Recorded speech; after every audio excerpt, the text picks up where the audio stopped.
Well, you don't need me or any other meteorologist to tell you that it definitely felt cold out there this afternoon, and a big change from what we had yesterday.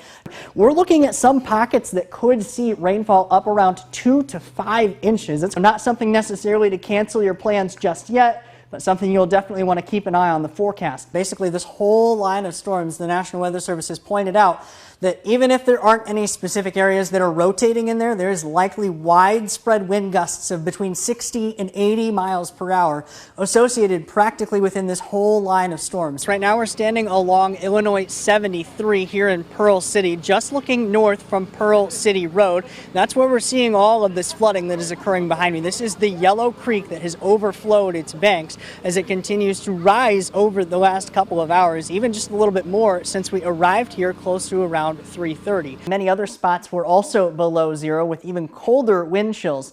We did make it back into the single digits, at least above zero for the afternoon. A very narrow swath of the heaviest snow, and even narrower when you look at the winter storm warning, only a couple counties wide.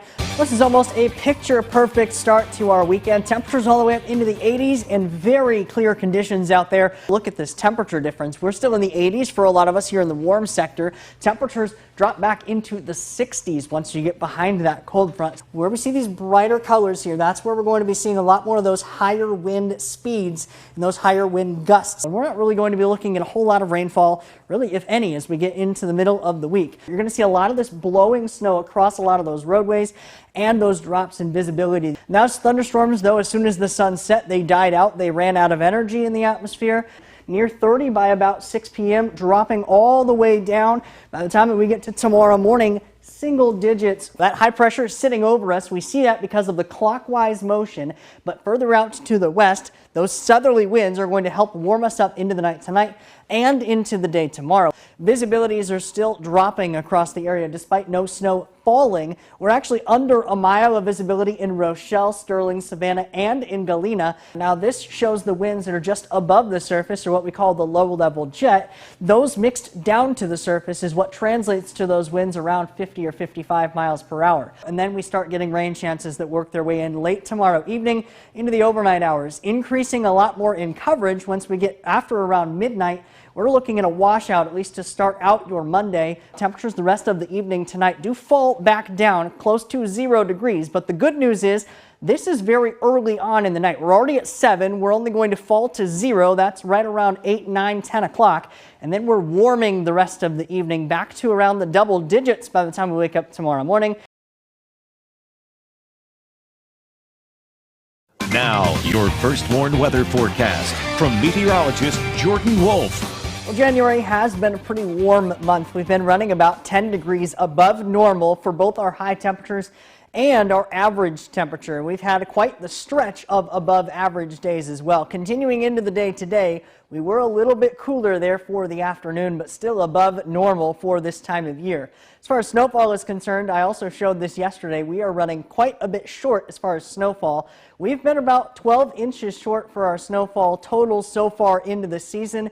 We've only seen 2 days this season where we've had more than an inch of snow at a time. And that last one came just before Christmas. The snow that we had yesterday really did not help as far as snow totals were concerned. We had a lot of it mixed in with some of the rain, and we did see some overcast skies continuing into the day today, not helping with our snow totals once again. However, we have a couple chances coming up here into the week. Temperatures are a little bit on the cooler side, that northwest flow helping to keep us on the cooler side, even though we have those overcast skies. That northwest flow does change those. We get our next system that's working in from the west that will eventually work its way in here for the weekend. Temperatures now are in the 20s in many spots, 29 in Rockford, but we're in the mid and even low 20s if we look a little bit further to the west. Many wind chills are down into the teens at the moment. And our SkyTrack camera still showing fairly overcast skies as well. This one's up in Beloit, Wisconsin, is brought to us by Bryden Motors. The overcast skies continuing to remain the case as temperatures continuing to fall just a little bit further into the evening tonight. Temperatures do not fall very far, though, only down into the 20s for that overnight low. Officially 26 degrees is where we end up getting to, mostly cloudy skies.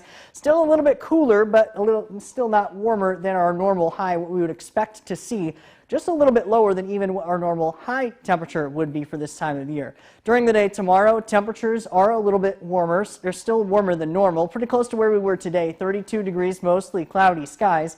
We hold off our chances for snow until we get late into the day.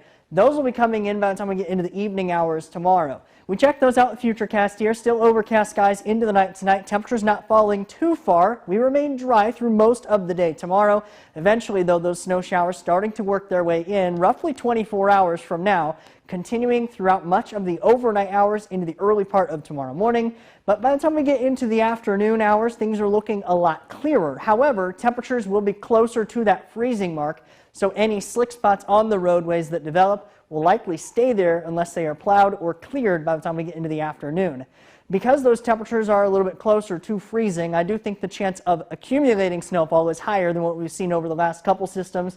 I don't think the totals are going to be too impressive, many spots only reaching up to 2 inches, if that. I think a lot of us will be right around that 1-inch range for the most part. Their next chance for snow coming in later on, though, that's going to have a higher chance for higher totals, but also has a lot higher uncertainties because of how far away this system is.